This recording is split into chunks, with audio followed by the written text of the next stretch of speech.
Following God when it's unpopular. Galatians 1:10.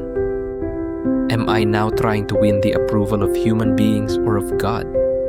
Nakaranas ka na bang ma-pressure dahil sa mga choices mo bilang Christian? Minsan kasi, mas madaling sumunod na lang sa crowd kaysa manindigan para kay Jesus.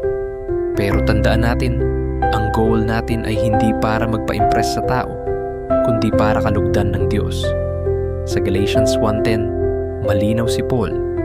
Ang importante ay ang approval ni Jesus, hindi ng mga tao.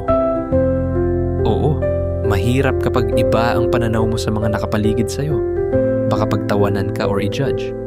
Pero ang promise ni Jesus, kapag pinili mo siya, kahit unpopular, may reward na naghihintay sa'yo. Hindi ito tungkol sa pagiging rebelde o feeling superior. Tungkol ito sa pagiging tapat sa katotohanan. Kahit simple lang, tumangging sumama sa gossip, manindigan sa purity, o mag-share ng gospel.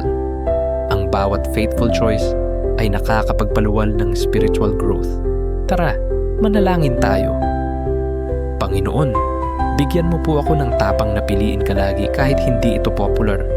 Turuan mong hindi ako matakot sa sasabihin ng iba, basta alam kong nasa tama ako. Ipakita mo sa akin ang halaga ng iyong approval sa aking buhay. Sa pangalan ni Jesus, Amen.